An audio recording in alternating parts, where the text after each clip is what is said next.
नमस्कार दोस्तों, स्वागत है सुमित्रा साइंस क्लासेस में। आज देखेंगे हम केमिस्ट्री का थर्ड क्लास, कार्बन और उसके यौगिक का थर्ड चैप्टर का क्लास होगा। क्या है? कार्बनिक यौगिक कौन से ऑर्गेनिक कंपाउंड होते हैं? हाइड्रोकार्बनों तथा उनके व्युत्पन्नों को सामूहिक रूप से कार्बनिक यौगिक कहते हैं। हाइड्रोकार्बन कौन से होते हैं?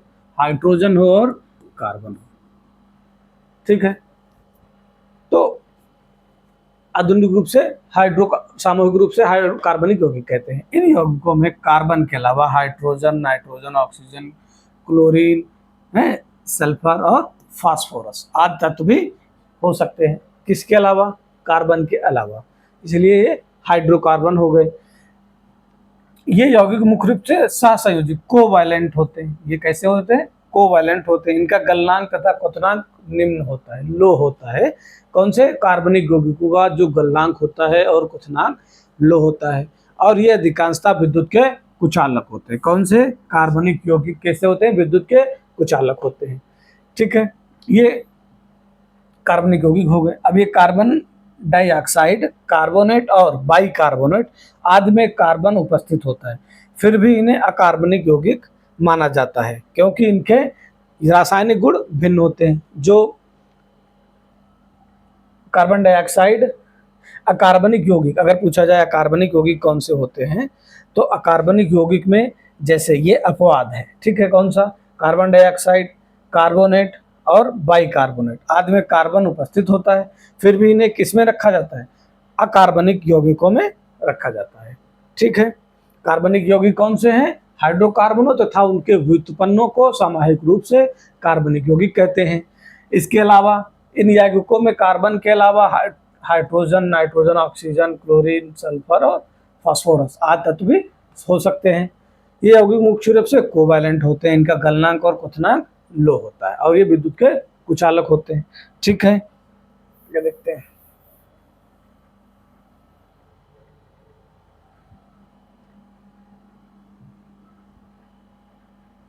आगे क्या है? जैव शक्ति सिद्धांत, वाइटल फोर्स थियरी क्या है? ठीक है, वाइटल फोर्स प्रारंभ यह माना जाता था कि कार्बनिक पदार्थ प्रयोगशाला में नहीं बनाए जा सकते। जो पहले सिद्धांत था, ये केमिस्ट्री में माना जाता था कि जो कार्बनिक पदार्थ है ये प्रयोगशाला में नहीं बनाए जा सकते। सन 1885 में फ्रांसीसी वैज्ञानिक बर्जीलियस ने कहा कि जैव शक्ति केवल जीवधारियों में उपस्थित होता है। जो 1815 में शुरुआती केमिस्ट्री, जब केमिस्ट्री फॉर्म हुई, उसके बाद जो शुरुआती के वैज्ञानिक थे उन्होंने बर्जीलियस ने कहा कि जैव शक्ति, जैव मतलब जो जीवन है, ठीक है, जिनमें जीवन हो, जो है वो केवल जीवधारियों में उपस्थित होते हैं। और कार्बनिक यौगिकों के निर्माण के लिए एक रहस्यमयी जैव शक्ति अनिवार्य है। जो कार्बनिक यौगिक है इनके लिए एक रहस्यमयी जैव शक्ति अनिवार्य है कि या तो ये जैव जो हैं ये जैसे जीव को उत्पन्न होती है प्रजनन के माध्यम से, वैसे ये हो सकते हैं, या फिर इनके लिए रहस्यमय जैव अनिवार्य है निर्माण के लिए।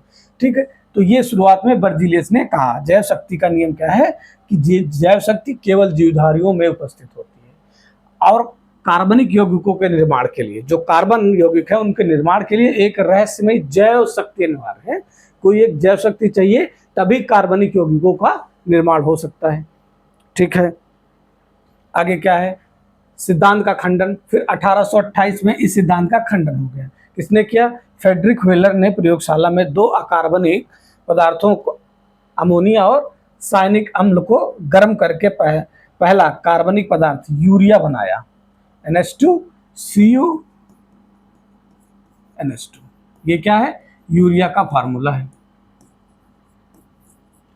इसको बनाया कब? 1828 में। किससे बना?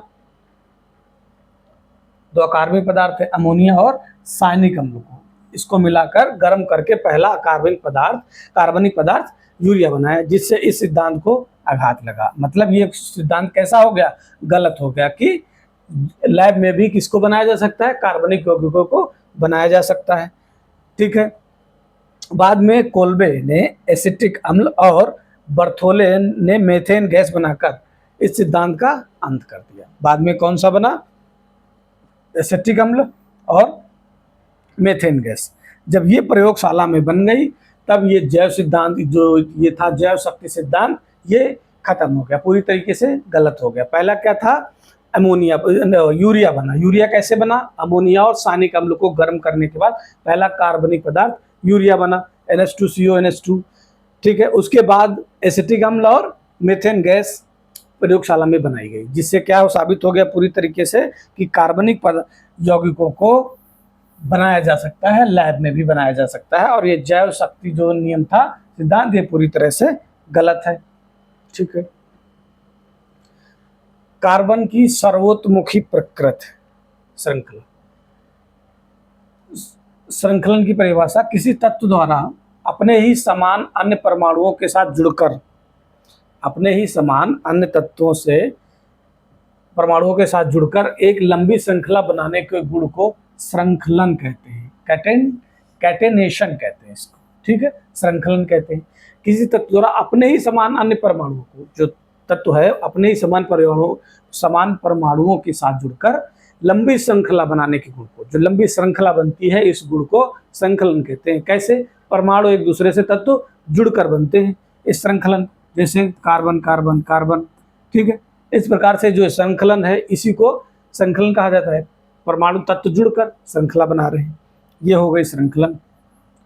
ठीक है, कार्बन परमाणु अन्य कार्बन परमाणुओं के साथ प्रबल सहसंयोजी बंध बनाते हैं। जो कार्बन परमाणु है, अन्य कार्बन परमाणुओं के साथ प्रबल सहसंयोजी बंध बनाते हैं, जिससे वे बहुत लंबी श्रृंखला बना सकते हैं। जो कार्बन परमाणु है, इसके पास एक सर्वतोमुखी प्रकृति है कार्बन की, उस प्रकृति के कारण ये बहुत बड़ी श्रृंखला बना सकती है। कौन, कार्बन। विशाल संख्या का कारण, कार्बन जो विशाल संख्या बना सकता है, उसका क्या कारण है कार्बन का, कार्बन की चतुसंयोजकता 4। जो कार्बन जो होता है 6 होता है, तो इसका जो 2,4 इलेक्ट्रॉनिक विन्यास है, 4 संयोजकता है। जो आउटर मोस्ट जो इसकी वैलेंसी है कितनी है, 4 है। और श्रृंखला के अद्वितीय गुण के कारण ही कार्बन यौगिकों की संख्या लगभग 3 मिलियन 30 लाख से भी अधिक हो सकती है। कार्बन यौगिकों की संख्या, जो कार्बन यौगिक हैं, उनकी संख्या 30 लाख से भी अधिक है। इस वजह से जो कार्बन से पहला कारण, उसकी जो वैलेंसी है, जो संयोजकता है, वो कितनी है, 4 है। और दूसरा कारण है कार्बन के यौगिकों की संख्या, बहुत कोई भी जो एलिमेंट है उसके जो यौगिक हैं वो इतनी ज़्यादा संख्या में नहीं है कार्बन के, तो इसलिए इनकी 30 लाख से भी अधिक संख्या है। इसलिए इसका जो अद्वितीय गुण है, इस वजह से लंबी चैन श्रृंखला बनाते हैं। ठीक है, कार्बन आकार छोटा होता है, कार्बन का आकार छोटा होता है, इसलिए साझे के इलेक्ट्रॉनों को नाभिक से मजबूती से पकड़े रहता है। जो नाभिक होता है उसके साझे के इलेक्ट्रॉनों को मजबूती से पकड़े रहता है, जिससे इसके द्वारा बनाए गए बंध बहुत प्रबल और स्थायी होते हैं। इसी वजह से जो कार्बन के बंध होते हैं, सहसंयोजी बंध, वो बहुत प्रबल और स्थायी होते हैं। ठीक है, कार्बन की सर्वतोमुखी श्रृंखला क्या है, अपने ही समान परमाणुओं के साथ जुड़कर एक लंबी श्रृंखला बनने के गुण को श्रृंखलन कहते हैं। कार्बन परमाणु अन्य परमाणुओं के साथ प्रबल सहसंयोजी बंध बनाते हैं, प्रबल सहसंयोजी बंध बनाते हैं अन्य कार्बन परमाणुओं के साथ, जिससे वे बहुत लंबी श्रृंखला बना सकते हैं। ऐसा क्यों है, क्योंकि कार्बन की जो संयोजकता है वो 4 है, तथा इसके जो यौगिकों की संख्या है वो लगभग 30 लाख से भी अधिक है। ये कारण हो गया लंबी श्रृंखला का कारण। अब कार्बन का आकार छोटा होता है, इसलिए यह साझे के इलेक्ट्रॉनों को नाभिक से मजबूती से पकड़े रहता है, जिससे इसके द्वारा बनाए गए बंध बहुत प्रबल और स्थायी होते हैं। ठीक है, आपको सब कुछ नोट करना है कॉपी पर बाकायदा, सारे पॉइंट्स टू पॉइंट। अब हम लिख के स्लाइड इसलिए बनाते हैं ताकि कम समय में ज़्यादा कवर किया जा सके, लिखेंगे तो बहुत ज़्यादा समय लगेगा, इसलिए हम लिख कर लाते हैं। श्रृंखला के प्रकार, जो संरचना है श्रृंखला कैसी बनती है। एक सीधी श्रृंखला, सीधी अशाखित। शाखा माने क्या होता है, कोई जब पेड़ होता है, जैसे पेड़ है तो उसमें पेड़ के क्या होते हैं, टहनियाँ होती हैं, श्रृंखलाएं होती हैं, जो शाखाएं होती हैं, उन शाखाओं एक शाखित मतलब जिसमें शाखा ना हो, और दूसरी शाखित श्रृंखला जिसमें शाखा हो। कैसे, देखो अशाखित का मतलब क्या हो गया, सीधी श्रृंखला, जैसे कार्बन है, कार्बन कार्बन कार्बन, ये जो सीधी श्रृंखला है, इससे हाइड्रोजन जुड़े, इससे हाइड्रोजन जुड़े, ये श्रृंखला जो है ये अशाखित श्रृंखला है। ठीक है, कार्बन की वैलेंसी कितनी है, 4 है, तो इसलिए इसके 4 होने चाहिए। ये कार्बन है, 1 2 3 4, ठीक है, तो इसको पूरा भी करना है, कार्बन की वैलेंसी पूरी करनी है 4। तो ये कैसी थी, ये सीधी श्रृंखला थी, अशाखित, अशाखित श्रृंखला है पहली। दूसरी शाखित, शाखित का मतलब क्या हो गया कि जैसे CH3 CH2 फिर CH2 और CH, इस प्रकार से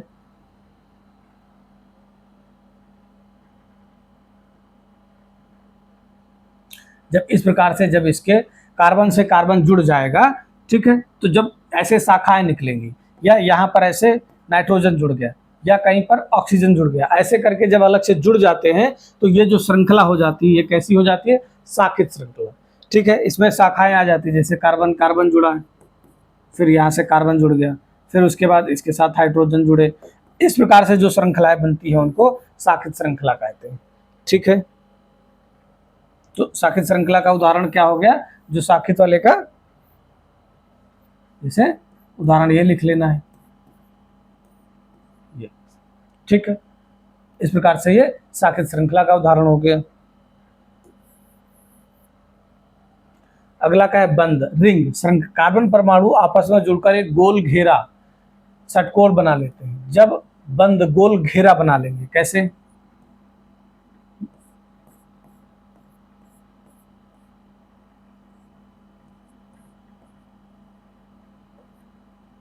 ठीक है,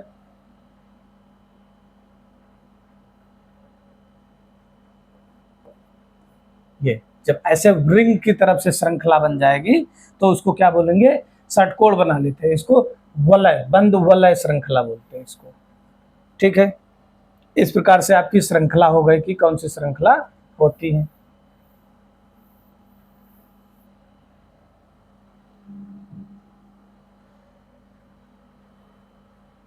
अगला है हाइड्रोकार्बन और उनके प्रकार। जो हाइड्रोकार्बन होते हैं वो यौगिक जो केवल कार्बन तथा हाइड्रोजन से बने होते हैं, हाइड्रोकार्बन कहलाते हैं। ये दो प्रकार के होते हैं, वो यौगिक जो केवल कार्बन तथा हाइड्रोजन से बने होते हैं, हाइड्रोकार्बन कहलाते हैं। ये दो प्रकार के होते हैं, एक संतृप्त हाइड्रोकार्बन, संतृप्त हाइड्रोकार्बन, सैचुरेटेड हाइड्रोकार्बन। संतृप्त क्या होता है, इन यौगिकों में कार्बन परमाणु की चारों संयोजकताएं केवल एकल बांध से द्वारा संतुष्ट होती हैं। जो कार्बन की चारों संयोजकताएं हैं वो किससे जुड़ी होंगी, एकल बांध से। कैसे, जैसे ये कार्बन है, इसकी 4 संयोजकता है, तो कितने एटम जुड़े होंगे, 4, 1 2 3 4, इधर भी 1 2 3 4, ठीक है। इस प्रकार से ये जो सारी संयोजकताएं हैं ये सिंगल बॉन्ड से जब जुड़ी होंगी तो वो क्या होगा, संतृप्त हाइड्रोकार्बन होगा, ठीक है, एकल बांध से जब होगा, सिंगल बांध से, ठीक है। इन्हें एल्केन या पैराफिन भी कहा जाता है। इन्हें क्या कहा जाता है, एल्केन कहा जाता है, ठीक है। उसके अलावा इसमें सबसे जरूरी क्या है, इसका फार्मूला क्या है, इसका सामान्य सूत्र CN H2N+2 होता है, जहाँ N बराबर कार्बन परमाणुओं की संख्या होती है। अब जैसे अगर हम n बराबर 1 लेंगे तो क्या होगा, CH2 गुणे 1+2 यानी CH2 4, ठीक है। तो ये फार्मूला बन गया।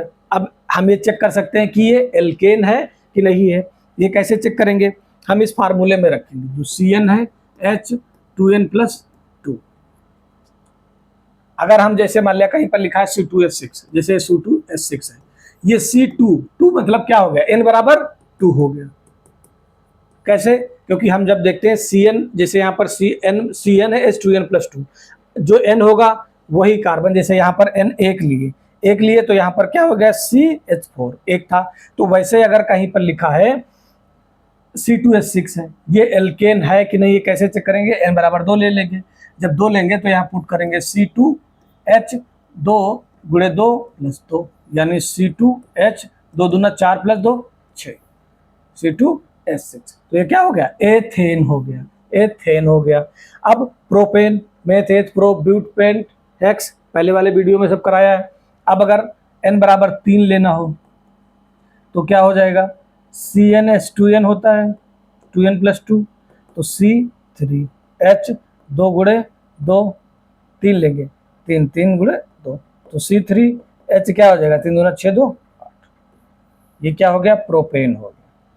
ठीक है, इस प्रकार से हम जो भी संतृप्त हाइड्रोकार्बन है या एल्केन है कि नहीं है, इसके सूत्र आराम से निकाल सकते हैं। हम क्या लिखेंगे, n बराबर 1 2 3 ऐसे लिखकर, अब जैसे हम n बराबर 4 लें, n बराबर 4, तो CnC4H 2n+2, C4H 4 दूनी 8 और 2 10, ये क्या हो जाएगा, ब्यूटेन हो जाएगा। ठीक है, अब दूसरा एक तरीका देख सकते हैं, CnH2n+2, मतलब जो n है इसका 2 गुना +2 जोड़ेंगे, बस जो n है इसका 2 गुना +2, जैसे यहाँ पर C2 है तो 2 का 2 गुना 4 और +2 जोड़ देंगे 6 हो गया, C2H6 हो गया। C3 है, n बराबर 3 है और H कितना होना चाहिए, इसका डबल +2, 3 दूना 6 2 8 हो गया, ये क्या हो गया, प्रोपोन हो गया। इससे हम पता लगे ये एल्केन है कि नहीं है। ठीक है, आगे देखें, फिर आगे जब क्वेश्चन करेंगे तो बाकी बचे हुए डाउट सारे क्लियर हो जाएंगे। फिर असंतृप्त हाइड्रोकार्बन, असंतृप्त क्या होते हैं, अनसैचुरेटेड हाइड्रोकार्बन। इनमें 2 कार्बन परमाणुओं के बीच कम से कम एक डबल बॉन्ड या ट्रिपल बॉन्ड होता है, त्रियाबंध या द्वियाबंध होता है कम से कम। ठीक है, ये संतृप्त हाइड्रोकार्बन की तुलना में अधिक क्रियाशील होते हैं। ये जो असंतृप्त हाइड्रोकार्बन होते हैं ये संतृप्त हाइड्रोकार्बन की अपेक्षा अधिक क्रियाशील होते हैं। इसके 2 मुख्य प्रकार हैं, पहला एल्कीन, पहला दूसरे कौन था, संतृप्त में एल्केन, एल्कीन हो गया इसमें एल्कीन। इनमें कम से कम एक द्विआबंध डबल बॉन्ड होता है। इनका सामान्य सूत्र CnH2n होता है, CnH2n होता है, मतलब इसमें जो n होगा वो H जो होंगे वो n के जस्ट डबल होंगे। जैसे n बराबर अगर 2 रखेंगे तो क्या हो जाएगा, C2H इसका डबल 4, ये क्या हो जाएगा, एथीन हो जाएगा। ठीक है, ऐसे ही n बराबर अगर 3 तो C3H6, ये क्या हो जाएगा, मेथेट प्रोपीन हो जाएगा, प्रोपीन हो जाएगा। अब n बराबर 4 रख दे अगर तो C4H सीधा 8, जब इसका जस्ट दूना हो जाए तो एल्कीन ग्रुप का है और जब दूने में 2 जुड़ जाए तब एन ग्रुप का है। ठीक है, ये क्या हो जाएगा, n बराबर 4, क्या होगा, meth 8 pro but, butene, butene, इन जुड़ेगा, क्यों, क्योंकि इसके लास्ट में इन जुड़ा है, एल्कीन ग्रुप का है इसलिए इसमें इन जुड़ेगा। ठीक है, अब आगे देखिए ट्रिपल बॉन्ड।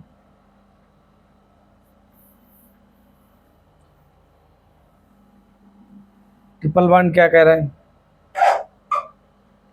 एल्काइन, इनमें कम से कम एक त्रियाबंध होता है। ठीक है, एल्काइन जो होगा आइन ग्रुप, इसमें कम से कम एक ट्रिपल बॉन्ड होता है। इनका सामान्य सूत्र CnH2n-2 होता है। जो इनका सूत्र क्या होगा, CnH2n-2, मतलब कार्बन जो है हाइड्रोजन कितना होगा, दुगुना होगा और -2 होगा। ठीक है, क्यों हाइड्रोजन कम होंगे, क्यों, क्योंकि परमाणुओं के बीच में ट्रिपल बॉन्ड आ जाएगा। जो काम हाइड्रोजन जुड़कर करते हैं वो बॉन्ड में उसकी वैलेंसी आ जाएगी, इसलिए हाइड्रोजन उससे कम होते जाएंगे। जैसे CnH2n-2 है, कौन है, आइन है, एल्काइन है। n बराबर अगर हम 2 रखते हैं तो क्या होगा, C2H कितना होगा, 2 गुना 2 दूना 4, 4 -2, C तो क्या हो जाएगा, मेथ एथाइन हो जाएगा, एथाइन। अब अगर इसका स्ट्रक्चर बनाना होगा C2 तो क्या होगा, H2, एक H इधर एक इधर होगा। कैसे, कार्बन की वैलेंसी कितनी, 4, 3 इधर हो गए, 1 2 3 1 4 हो गया, इसके लिए 3 1 4 हो गया, ये इसका सूत्र बन जाएगा, इसका स्ट्रक्चर बन जाएगा। अगर हम n बराबर 3 लेते हैं तो तो C3H दुगुना से 2 कम, 3 दूना 6 और -2 4। ठीक है, तो कैसे, अब 3 कार्बन बना लेंगे, तीनों का ऐसे होंगे डबल बॉन्ड से, 4 1 2 C3H4, इसके लिए 4, इसके लिए 3 1 4, इसके लिए 1 3 1 4, कितने भी होंगे C3 एक में 3 दूना 6 H 2n-2 3H 3 था, 3 दूना 6 -2 बराबर H4, C3H4 हो गया। 1 2 3 4 इसके लिए हो गया। ठीक है, एक कम से कम इसको अगर हम डबल बॉन्ड बनाते हैं तो ठीक है, देखिए इसके कितने 1 2 3 4, दो डबल, एक जगह ट्रिपल बॉन्ड हो गया और डबल बॉन्ड हो गया। ठीक है, इस प्रकार से हम स्ट्रक्चर इसका बनाएंगे एल्काइन का। तो कितने हो गए, 3 प्रकार हो गए, एल्केन, एल्कीन, एल्काइन। एल्केन में क्या होगा, CnH2n+2, जो हाइड्रोजन होंगे वो कार्बन के 2 गुने से 2 ज़्यादा होंगे। एल्कीन होगा तो हाइड्रोजन जो है कार्बन के जस्ट दूने होंगे। एल्काइन होगा तो हाइड्रोजन जो है वो कार्बन के दूने से 2 कम होंगे, दूने से 2 कम होंगे। ठीक है, इस प्रकार से एल्केन, एन, इन, आइन। ठीक है, इस प्रकार से ये हाइड्रोकार्बन हो गए।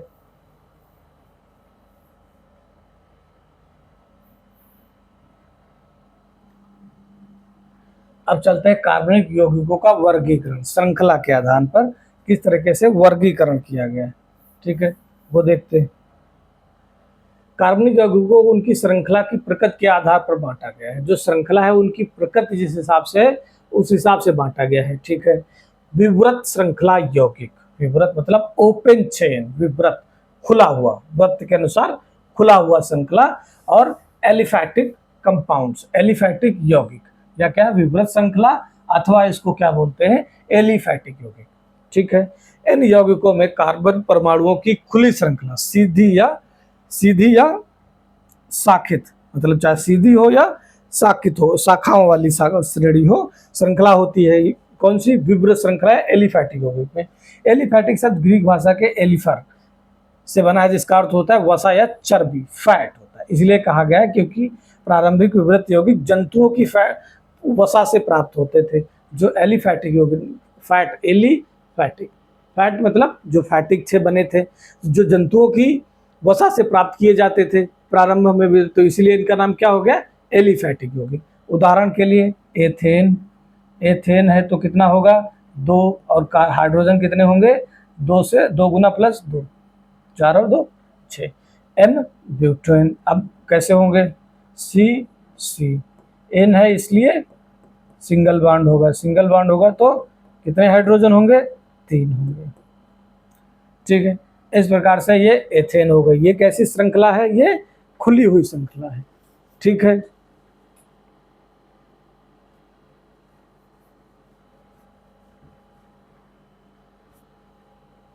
ठीक है, अगला एथेन के बाद एथिलीन। एथिलीन क्या होगा,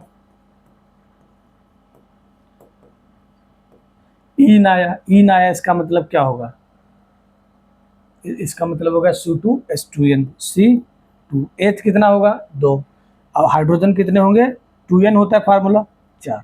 एथिलीन में क्या था, एथीन में क्या था, CnH2n था फार्मूला, तो ये हो गया। इसमें क्या होगा, इन आया है तो क्या होगा, डबल बॉन्ड होगा, एक हाइड्रोजन इधर एक इधर, इस हिसाब से ये इसकी विवृत श्रृंखला हो गई, विवृत श्रृंखला यौगिक हो गए। ठीक है,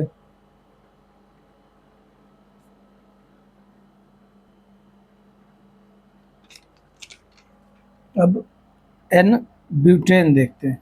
ठीक है, ये नोट कर लीजिए, उसके बाद अगले इसके जो एग्जाम्पल हैं।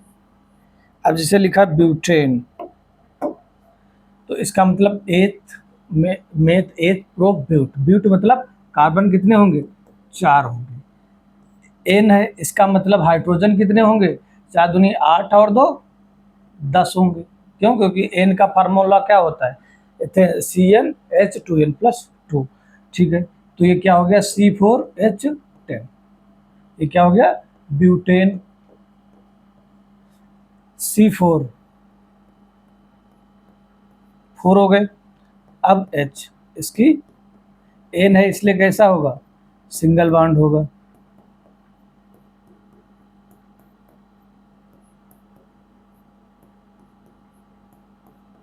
वैलेंसी चेक करते हैं कार्बन की। 1 2 3 1 2 3 4 1 2 3 4 1 2 3 4, फिर इसकी 1 2 3 4 1 2 3 4, ये श्रृंखला बन गई। इसको क्या बोलेंगे? N butane. ठीक है, अगली कौन होगी? आइसोब्यूटेन। अब आइसोब्यूटेन का क्या हो गया? कार्बन क्या रहेगा? सेम रहेगा, लेकिन ये कैसी श्रृंखला होगी? साखित। ठीक है, ऐसे बना दिया। ठीक, इसके कितने? 3 हाइड्रोजन लगा देंगे, इसकी वैलेंसी हो गई इसके 1 2 1 2 3 4 हो गया। ठीक है, इसके इसकी 1 2 3 4 हो गए।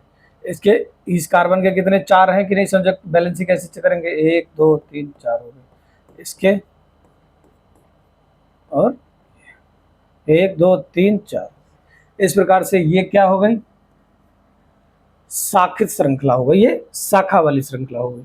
ठीक है, ये शाखा वाली श्रृंखला का उदाहरण हो गया, आप इसको नोट कर लीजिए। ठीक है, अब एक इसको मिटाते हैं, इस तरफ बता देते हैं। आइसोब्यूटेन। अब इसको अगर इसको लिखना हो CH3 CH CH3, और हम इससे क्या करेंगे? CH3 ऐसे जोड़, ये भी क्या हो जाएगा? आइसोब्यूटेन। ये भी है। देखिए इसके कितने? 3 कार्बन, 3 ये हाइड्रोजन, 3 ये 1 4। इस कार्बन के साथ 1 2 3 1 2 3 4, इसके साथ एक ये 3 हाइड्रोजन, 4 हो गए, ये CH3 हो गया। ठीक है, इस प्रकार से हमारा हो गया विवृत श्रृंखला, एलिफैक्टिक यौगिक हो गया। आगे चलते हैं।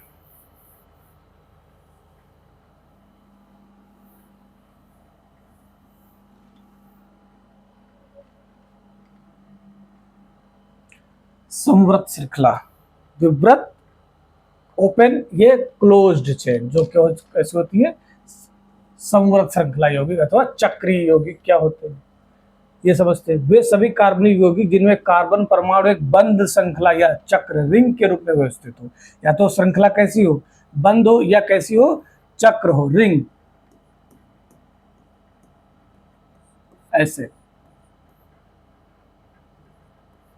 इस प्रकार से हो, या फिर बंद श्रृंखला हो, या फिर इस प्रकार से रिंग हो। इसे उन्हें संवृत श्रृंखला या चक्रीय यौगिक कहते हैं। इन यौगिकों को मुख्य रूप से 2 वर्गों में बांटा जाता है। एक एरोमेटिक यौगिक और दूसरा एलिसाइक्लिक यौगिक। एरोमेटिक यौगिक, एलिसाइक्लिक यौगिक कौन? संवृत श्रृंखला जो क्लोज चेन है, या चक्रीय यौगिक जो है साइक्लिक कंपाउंड, वो कैसे होते हैं? वे सभी कार्बनिक यौगिक जिनमें कार्बन परमाणु एक, वे सभी कार्बनिक यौगिक जिसमें कार्बन परमाणु एक बंध श्रृंखला या चक्र के रूप में व्यवस्थित होता है, उन्हें संवृत श्रृंखला या चक्रीय यौगिक कहते हैं। ये 2 प्रकार के होते हैं। कौन से? एरोमेटिक यौगिक और एलिसाइक्लिक यौगिक। एरोमेटिक यौगिक क्या होते हैं?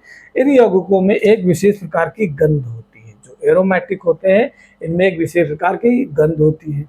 एरोमेटिक शब्द अंग्रेजी के एरोमा शब्द से बना है, जिसका अर्थ है ये विशिष्ट गंध होती है। इसका अर्थ क्या है? विशिष्ट गंध होती है। एरोमा ने एरोमा माने होता है शब्द से, जिसका शब्द होता है अंग्रेजी शब्द के एरोमा से बना है, जिसका गंध, स्मेल इसका अर्थ होता है। ठीक है, इस शब्द का प्रयोग सबसे पहले क्योकुल नामक वैज्ञानिक ने किया था। अधिकतर एरोमेटिक यौगिक बेंजीन के उत्पन्न होते हैं। कैसे होते हैं?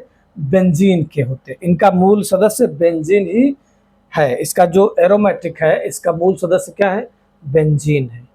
ठीक है, एरोमेटिक यौगिक के चक्र में उपस्थित परमाणु के आधार पर 2 प्रकार के होते हैं। जो एरोमेटिक यौगिक हैं, जो चक्र में उपस्थित परमाणु के आधार पर 2 प्रकार के होते हैं। कौन से? एरोमेटिक। एरोमेटिक क्या है? ये यौगिकों में एक विशेष प्रकार की गंध होती है। ठीक है। एरोमेटिक यौगिक अधिकतर एरोमेटिक यौगिक बेंजीन के डेरिवेटिव व्युत्पन्न होते हैं और इनका मूल सदस्य बेंजीन ही है। ठीक है, आगे देखते हैं।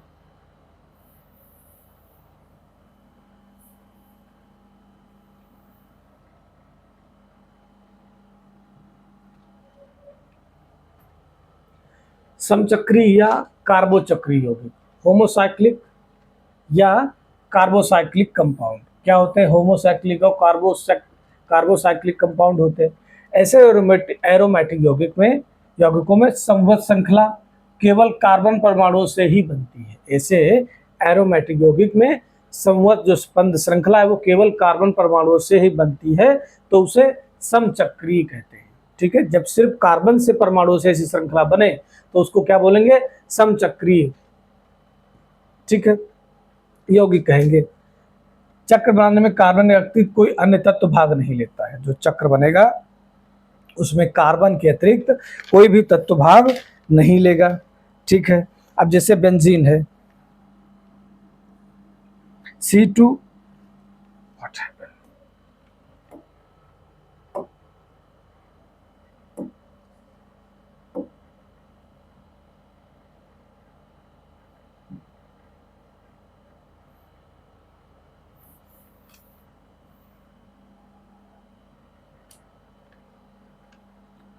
बेंजीन C6H6 हो गया। ये क्या हो गया? ये बेंजीन का फार्मूला है, इसलिए बेंजीन इन आया, इसका मतलब बीच में कैसा होगा? डबल बॉन्ड होगा। अब ये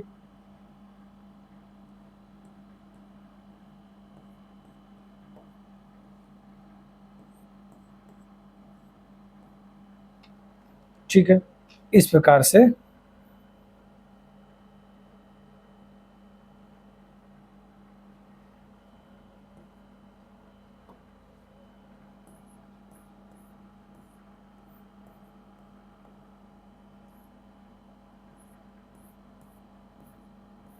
ये हो गया बेंजीन का डायग्राम हो गया। इसमें कौन से परमाणु है? सिर्फ और सिर्फ शिट,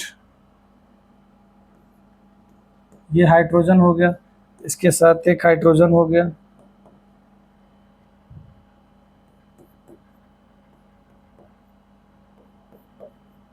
ठीक है, ये बेंजीन का चक्र हो गया C6H6, 1 2 3 4 5 6। इसके साथ 4 वैलेंसी चेक करेंगे, 1 2 1 3 4। इसके साथ 1 2 3 और 1 4। इसके साथ 2 2 2 4, 1 2 3। इसके साथ क्या हो गया? यहाँ पर डबल बॉन्ड होगा। ठीक है, तो कैसे हो गया? 1 2 और 2 2 4। इसके साथ 1 2 2 2 4, 2 3 4 हो गया। ठीक है, हमने बैलेंसी भी पूरी कर ली। ये क्या था? बेंजीन का डायग्राम था। अब इस पर नीचे लिख देंगे C6H6 बेंजीन। अगला फिनोल। फिनोल, इसका क्या फार्मूला होता है फिनोल का? C6H5OH। ये फिनोल का फार्मूला है।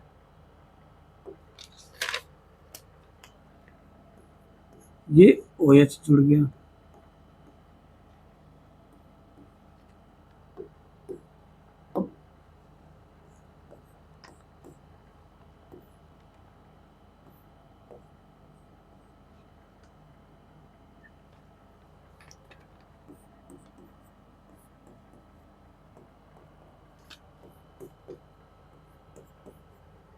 ठीक है, कार्बन की वैलेंसी चेक करेंगे, 1 और 2 1 3 3 1 4। इसके साथ देखेंगे 2 3 4। इसके साथ 2 3 4 2 3 4। इसके साथ 1 2 2 2 4। ये क्या था? फिनोल था। Phenol C6H5OH। ठीक है, ये OH इसका सब ग्रुप हो गया। ठीक है, अगला क्या था? एनिलीन।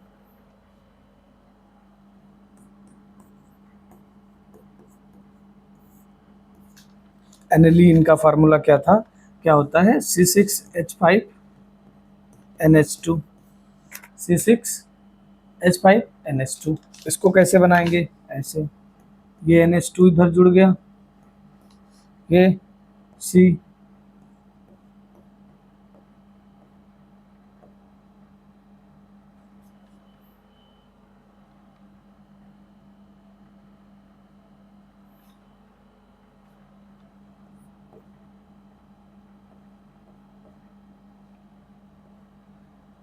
ठीक है, ये H हो गया,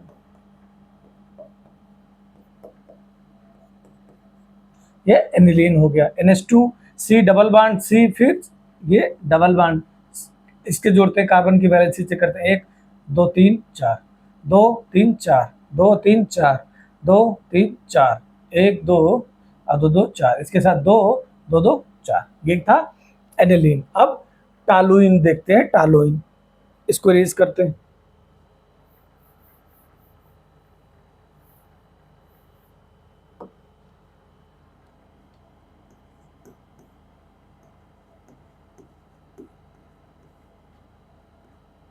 टालुइन क्या होता है,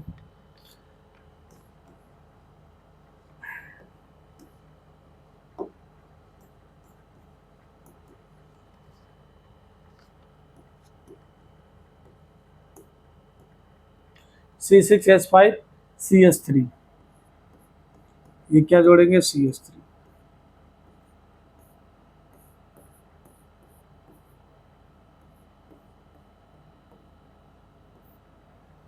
ठीक है, 1 2 3 4 5 6, 6 कार्बन हो गए।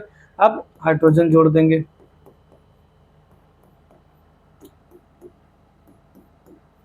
बेंजीन में क्या था, C6H6 था, लेकिन ज्यादातर जो टालुइन में CH5 हो गया, क्यों, क्योंकि CH3 एक अलग से कंपाउंड जुड़ गया, ठीक है। इस प्रकार से ये क्या था, टालुइन, C6H5CH3। तो ये समचक्री का जो उदाहरण थे, का जो होमोसाइक्लिक और कार्बोसाइक्लिक कंपाउंड, इसको हमने पूरा समझा एग्जाम्पल के साथ। अब आगे चलते हैं।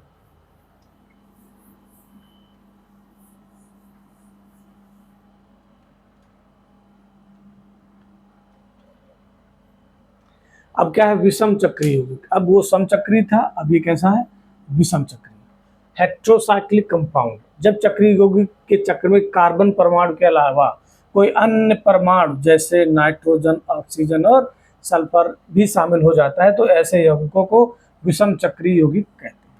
कार्बन के अलावा अगर कोई परमाणु जुड़ जाता है, तो ऐसे श्रृंखला को, यौगिक को विषम चक्रीय यौगिक कहते हैं, ठीक है। इसके उदाहरण है कौन से, पिरिडीन, ठीक है। पहले देखेंगे,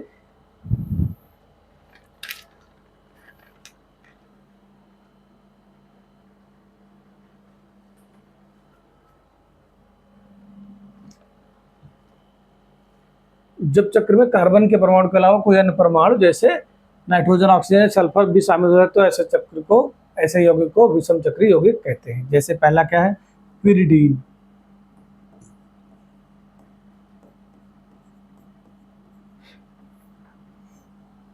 पिरिडीन क्या होता है,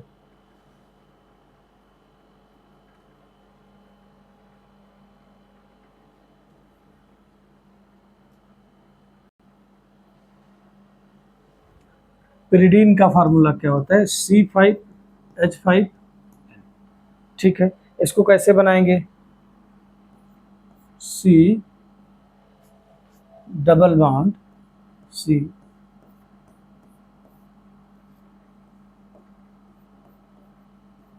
ठीक है। इसके साथ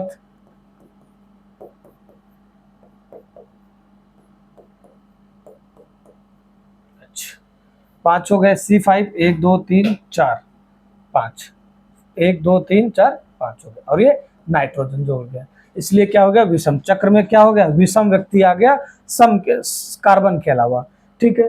तो ये पिरिडीन का हो गया। अगला फ्यूरिन,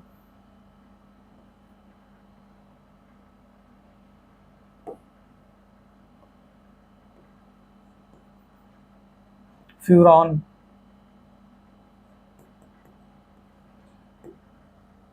फ्यूरॉन क्या होगा, C5 C4 C4H4O।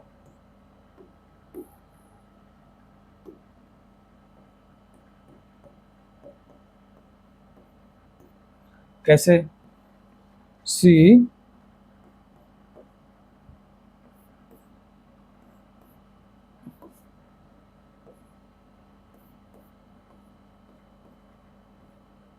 ठीक है, H,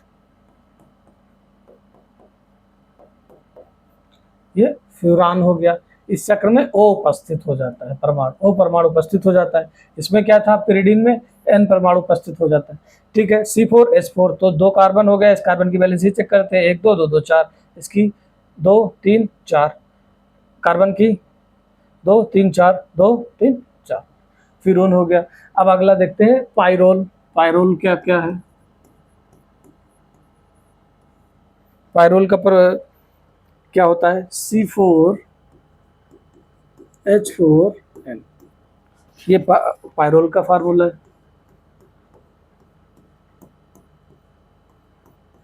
क्या जुड़ जाता है?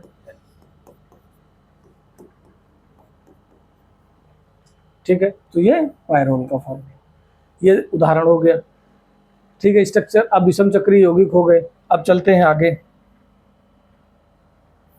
सब आपको एकदम नोट करना है, सारे फार्मूले नोट करने के बाद स्ट्रक्चर बनाएंगे, 2 3 बार लिखेंगे, आराम से सारे याद हो जाएंगे।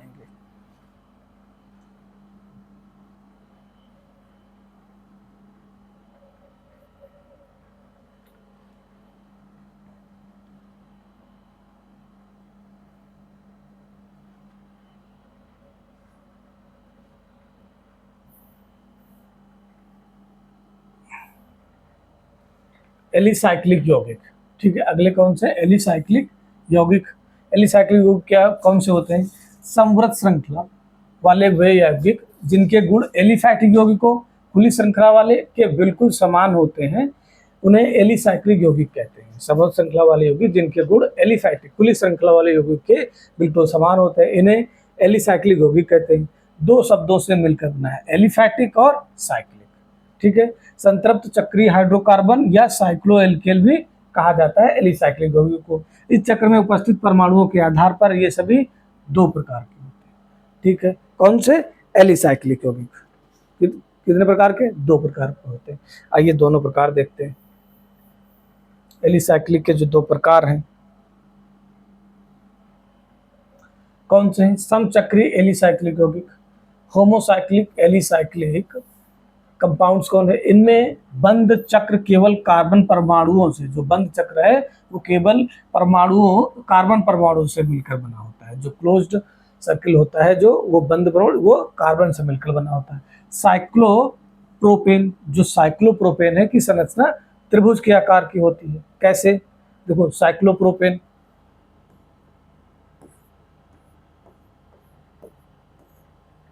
ठीक है,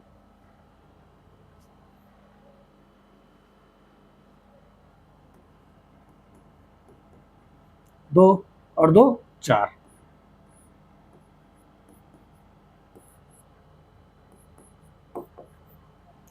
2 2 4 6, कितना था? C6 साइक्लोप्रोपेन का क्या फार्मूला है? C3H6।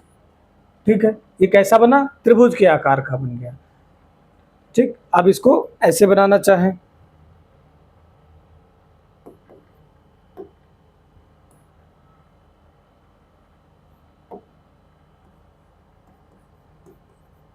ठीक है, ये साइक्लोप्रोपेन हो गया। अब अगला देखते कौन सा? साइक्लोब्यूटेन। प्रोपेन था तो मतलब कार्बन कितने थे? 3 थे। अब ब्यूटेन है तो कार्बन कितने? 4, 4 कार्बन है।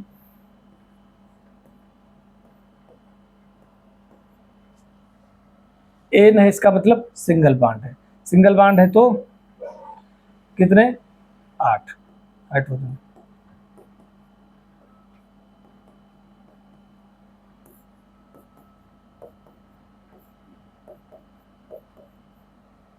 इस प्रकार से ये क्या हो गया? साइक्लोब्यूटेन। क्या फार्मूला हुआ? C4H8, ये हो गया साइक्लोब्यूटेन। अब अगला साइक्लोपेंटेन। साइक्लोपेंटेन क्या है? पेंटेन कितने पे होगा? 5 पे होगा।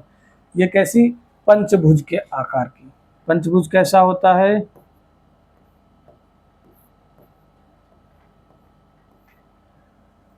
कितने, 10 ऑक्सीजन, हाइड्रोजन,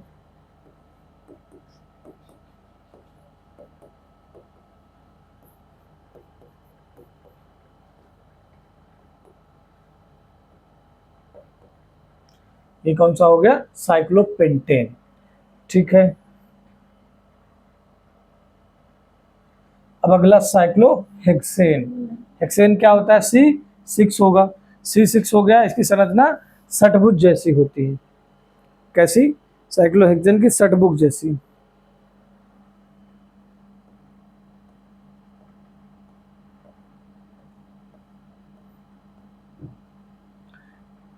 तीन, दो, पांच, ये 6 हो गए। सबके पास क्या होगा, दो दो हाइड्रोजन होंगे।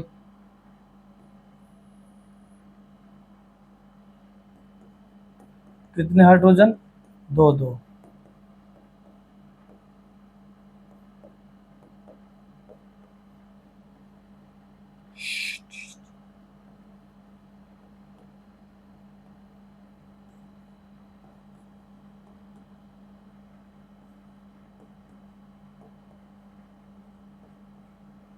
ये क्या था, साइक्लोहेक्सेन C6H12।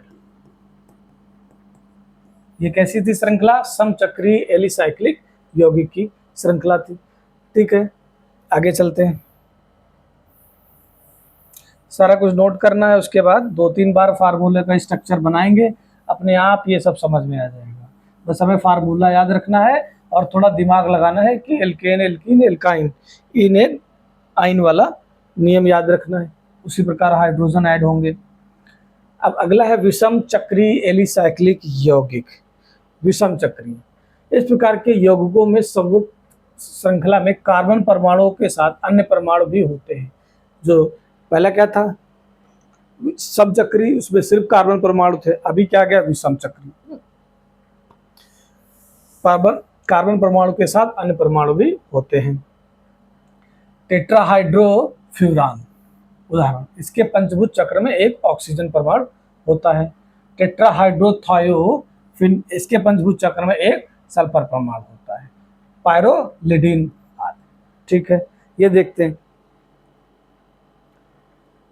क्या होगा। जो टेट्राहाइड्रेन होगा,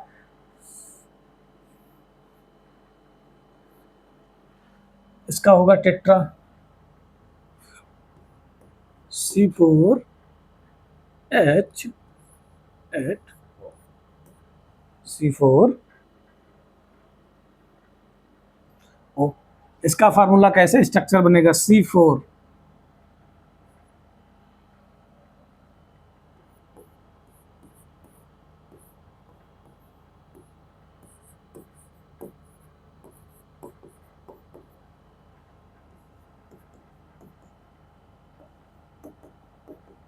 ये इसका बन गया टेट्रा हाइड्रोफ्यूरान का हो गया। इसमें ये ऑक्सीजन तत्व अलग से जुड़ गया। ठीक है, ऑक्सीजन परमाणु जुड़ जाता है। अब टेट्रा थायोफिन, इस पंचभुज में क्या, सल्फर जुड़ जाता है पंचभुज में।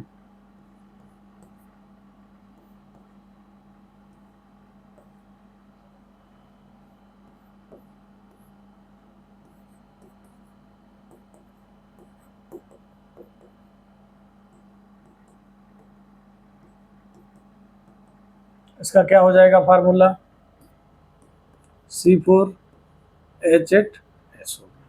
ठीक है, C4H8 हो गया। इस प्रकार से हमारा विषम चक्रीय एलिसाइक्लिक यौगिक हो गया पूरा। अब ये थे श्रृंखला। अब कल अगले में देखेंगे हम फंक्शनल ग्रुप। ठीक है, उसमें देखेंगे बाकी के पूरे सारे कॉन्सेप्ट। ठीक है, तब तक ये अच्छे से नोट करिए, नोट्स बनाइए, और 2-3 बार इनको करेंगे तो आराम से ये सब समझ में आ जाएगा। तब तक देखते रहिए। Thank you very much.